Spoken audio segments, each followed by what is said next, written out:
वाह, क्या आईपीओ है। हाँ जी, तो अब शौर्य से बात करी जाए। शौर्य दिखाने के लिए वो हमारे साथ स्टूडियो में मौजूद भी हैं। शौर्य, आज 3 आईपीओ ना, एक आईपीओ बंद हो रहा है, 2 आईपीओ का दूसरा दिन है। सो पहले जो आईपीओ बंद हो रहा है उसके बारे में क्या सिचुएशन? जी, उस पहले जो आईपीओ बंद हो रहा है स्टैंडर्ड ग्लास लाइनिंग, उससे अगर सब्सक्रिप्शन को देखें तो ऐसा लग रहा है सेंचुरी मारने वाला है। अभी नर्वस 90s में आ चुके हैं सब्सक्रिप्शन, 96.73 टाइम्स सब्सक्राइब हुआ है। यहाँ पे रिटेल का हुआ है 52 टाइम्स, हाई नेटवर्थ इंडिविजुअल 200 गुना से ऊपर, और साथ ही क्वालिफाइड इंस्टीट्यूशनल बायर्स भी जो हैं वो भी 90 गुना ज़्यादा सब्सक्राइब होते हुए नजर आए हैं। अब कोई कंपनी ऐसी है जो B2B कारोबार में है, जो ड्रग्स के लिए, केमिकल्स के लिए मशीनें बनाती है, तो हमने आमतौर पर देखा इस टाइप की बिजनेस है रिटेलर्स को इतने समझ नहीं आते तो उससे अवॉइड करते हैं। लेकिन हमने देखा है QIB score, high net worth individuals को काफ़ी ज़्यादा इंटरेस्ट रहता है, उन्हें प्रॉस्पेक्ट नजर आ रहे हैं। तो इसी वजह से हम देख रहे हैं कि रिटेल इन्वेस्टर्स ज़्यादा QIB के और साथ ही साथ हाई नेटवर्थ इंडिविजुअल के सब्सक्रिप्शन के नंबर और ज़्यादा निकलते हुए नजर आ रहे हैं यहाँ पे। तो सब्सक्रिप्शन का नंबर 100 गुना की तरफ पहुंचता हुआ दिखाई पड़ रहा है। जैन साहब, 100 गुना सब्सक्राइब हो रहा है एक और आईपीओ। पिछले वाला भी 100 गुना हुआ था, 200 गुना हुआ था बल्कि, लेकिन लिस्टिंग हुई सिर्फ 15% प्रीमियम पे। यहाँ क्या लग रहा है आपको?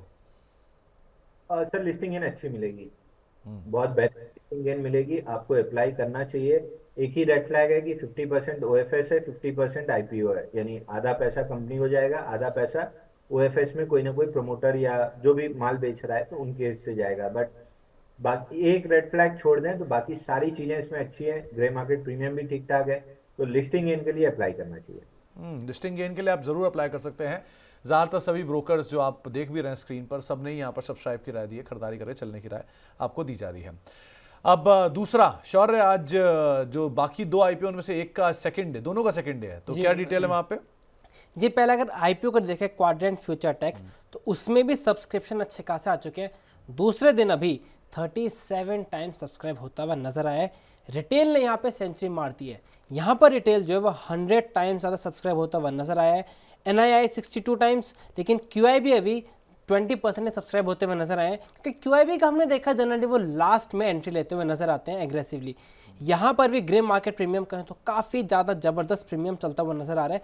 290 के प्राइस बैंड पे 210 का प्रीमियम, यानी 70% से ज़्यादा कंपनी को ग्रे मार्केट में प्रीमियम मिल रहा है। और रिटेल का भी इंटरेस्ट है, सिंपल रीज़न, कंपनी एक तो मॉडर्नाइजेशन में है, वो भी रेलवेज़ के, और ये दोनों ही थीम्स चलती है, काफ़ी इंटरेस्टिंग है। यहाँ पर मॉडर्नाइजेशन और रेलवे दोनों थिंगों की इंटरप्ले है, तो एक ज़्यादा इंटरेस्ट बनने को नजर आ रहा है। रिटेल का भी हमने देखा है काफ़ी इंटरेस्ट भी रहा है रेलवे के शेयर्स में, तो वो भी एक रीज़न हो सकता है कि इसे भी रिटेल काफ़ी पसंद करता हुआ नजर आ रहा है। तो रिटेल काफ़ी पसंद कर रहा है क्वाड्रेंट फ्यूचर हो। क्या मान रहे हैं ब्रोकर सारे इसमें?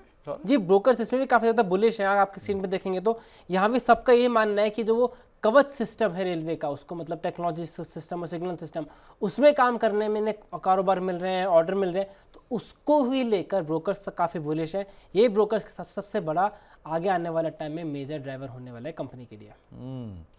जैन साहब, सबकी तरफ से सब्सक्राइब की राय है, आपकी तरफ से क्या राय है? अच्छा, देखिए, पूरा फ्रेश इशू है। टोटल इशू 290 करोड़ का, फ्रेश इशू 290, यानी पूरा का पूरा पैसा कंपनी को जा रहा है। ये बहुत अच्छी चीज है कि एटलीस्ट ये आईपीओ के नाम पे OFS नहीं ला रहे हैं। बिल्कुल अप्लाई करना चाहिए।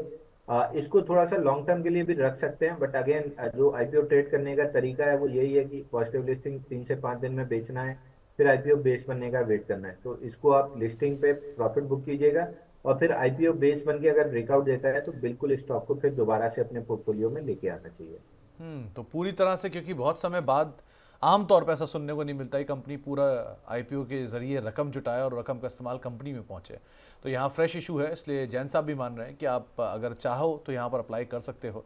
28 गुना ऑलरेडी भर चुका है, हो सकता है यहाँ पे अच्छे लिस्टिंग गेंस भी आपको आते हुए दिखाई पड़े। शौर्य जी, तीसरा नाम तो एक इनविट है, वहाँ क्या सिचुएशन? जी, वहाँ पर कुछ इतना अच्छा रिस्पांस देखने को नहीं मिल रहा है, क्योंकि वहाँ पर अभी केवल 17% ही सब्सक्राइब होते हुए नजर आया है। इन्वेट में हमने वैसे भी देखा है रिटेल इन्वेस्टर इतना ज़्यादा इंटरेस्ट नहीं दिखाते हैं, लेकिन ओवरऑल देखें कोई भी कैटेगरी यहाँ पे ज़्यादा सब्सक्राइब करते हुए नहीं दिख रही हैं। तो ऐसे माहौल में ऐसा लग रहा है अभी स्टॉक्स में ज़्यादा इंटरेस्ट है और इन्वेट से भी इन्वेस्टर दूर होते हुए नजर आ रहे हैं। स्पेसिफिकली इस इन्वेट में अभी कुछ रिस्पॉन्स नहीं है। कल आखिरी दिन है तो देखना पड़ेगा कि क्या पूरा भर पाएगा या नहीं भर पाएगा ये कंपनी। 16% सो फार भर पाया है, कैंसिल तो नहीं हो जाएगा शौर्य? जब वो तो कल पता चलेगा ना। लेकिन हाँ, नंबर्स जो हैं वो बहुत एक्साइटिंग नहीं है। 550 करोड़ रुपए के आसपास का इसमें ओएफएस है और बाकी पूंजी जो है 1000 करोड़ रुपए के आसपास वो फ्रेश इशू है। लेकिन इनविट पे आमतौर पे इंटरेस्ट कम ही होता है। जैन साहब, कुछ टिप्पणी करना चाहोगे इस पे आप? देखिए सर, इसका मतलब बिजनेस मॉडल ही मेरे को कभी नहीं समझ में आया। आईआरबी का भी आया था और एक दो और आए थे, तो मेरे को ये कभी समझ में आया नहीं। तो हम लोग जनरली ग्रे मार्केट प्रीमियम है तो लिस्टिंग के लिए बोल देते हैं कि भैया लिस्टिंग के लिए अप्लाई कर लो, जो लिस्टिंग में मिले लेके अलग हो जाना। तो लिस्टिंग किसी को लेना है ग्रे मार्केट प्रीमियम देखते हुए तो कर सकते हैं। बाकी बिजनेस ये धंधा समझ में आता नहीं है तो हम ज़्यादा इसमें दिमाग लगाते भी नहीं है। तो आप के सामने दो बढ़िया आईपीओ खुले हुए हैं जिनमें आपको अच्छे ग्रे मार्केट दिख रहे हैं, तो पहले आप उनको तवज्जो दीजिए और शायद यही चीज़ देखकर जो मार्केट्स हैं वो भी इसी हिसाब से रिएक्ट करते हुए दिखाई पड़ रही हैं। सो आप अदरवाइज भी नज़र बना के रख सकते हैं। शौर्य, बहुत बहुत शुक्रिया हमारे साथ मौजूद रहने के लिए और तमाम आईपीओ के ऊपर डिटेल रखने के लिए और चर्चा करने के लिए। देखते हैं अब इसमें से 2 आईपीओ कहाँ तक रिकॉर्ड बनाते हैं और एक आईपीओ पूरा सब्सक्राइब होता है कि नहीं होता है। तो फिलहाल वाह के आईपीओ को यहीं समेटेंगे। वाह क्या आईपीओ है।